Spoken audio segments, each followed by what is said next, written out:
Everybody, I wanted to come on here and make a video about the fables. We have been learning about those last week and this week.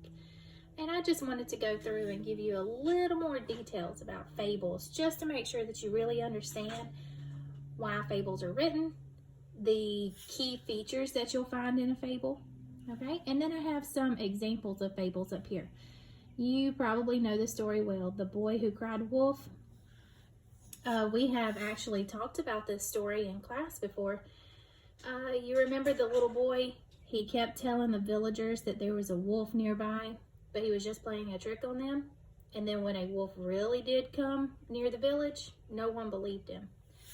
So the little boy learned a lesson at the end of The Boy Who Cried Wolf. Now, I know you remember this one, because we have actually revisited The Lion and the Mouse several times in class. The big, brave, ferocious lion got caught in the hunter's ropes. The little mouse came by. The lion said to the mouse that, "You can't help me. You're a small little mouse. You can't help."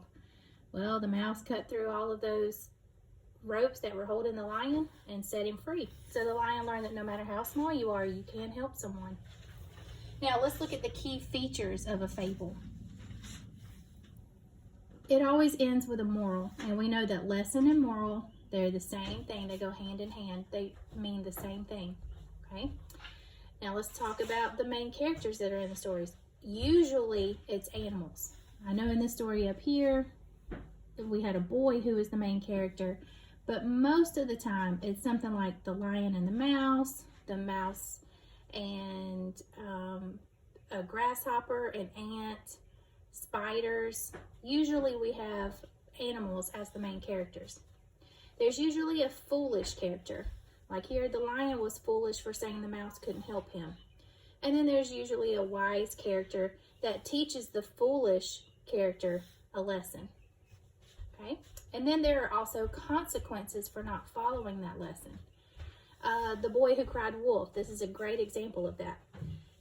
The boy did not follow the moral that you should always tell the truth, and he had a consequence for that. No one believed him when there was really a wolf.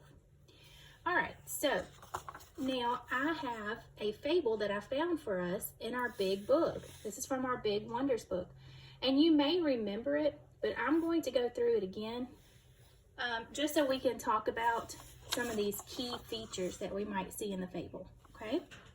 All right, so here we go. This is called Jennie and, look at there, the wolf. I wonder who's going to be the foolish character and who's going to be the wise character. I wonder who's going to learn the... All right, now let's look at Jennie and the wolf. Jennie lived in a little cottage in the woods with her mother. They were very poor. "Oh dear, we have no more eggs, and it's almost time for dinner," said Jennie's mother. "I'll run to the market, Mother," said Jennie. "I'll take the shortcut." She rushed out with her basket into the forest. Deep in the forest, Jennie heard a loud moan. Walking on, she made a shocking discovery. A huge gray wolf stood under a tree, crying. "Please don't run away," the wolf said. "Can you help me? No one else will." The wolf held out his paw. A large, sharp thorn was stuck deep in his paw. "Is this a trick?" Jennie asked. "I've heard stories about wolves eating people." "Your knowledge of wolves is out of date," sighed the wolf. "Wolves don't eat people anymore. My brother and I like to eat eggs with ketchup." The wolf cried again and looked at his paw over here on the next page. Jennie was inspired to help. She knelt down and carefully removed the thorn. The wolf gently licked his paw. "Thank you. I will never forget your kindness," the wolf promised. He bowed and disappeared into the forest. Later, Jennie hurried home through the forest with her basket of eggs. Growl! A pack of hungry wolves appeared out of nowhere and blocked her path. "What's in the basket?" snarled one wolf. "It looks like eggs," cried another. "Where's the ketchup?" asked a third. Then a voice roared, "Let her go!" The wolf, whom Jennie had met earlier, bounded down the path. The girl helped me when no one else would. He told the pack how Jennie had helped him. The other wolves moved aside. Jennie thanked her new friend, the wolf. Then she rushed down the path. When Jennie got home, she helped her mother finish cooking. At dinner, she told the amazing tale of the gray wolf. Jennie also shared the moral she had learned. Help others, and they will help you. Okay, let's talk about some of these key features that we might have seen here in this fable. Okay, it ends with a moral or lesson. And we learn that right here. Help others, and they will help you. That sounds a little like the lion and the mouse to me. That lion learned that someone smaller than you can still help. Okay? Animals are the main character.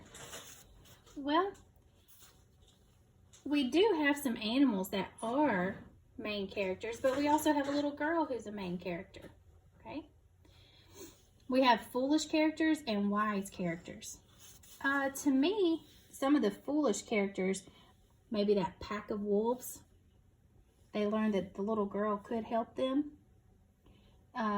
She might have even been a little foolish because she thought the wolf was just going to eat her as soon as he saw her. But instead she learned that some wolves are actually nice and not going to eat you. Okay? And then we have the consequences for not following the lesson. I think this group of wolves probably learned a lesson here.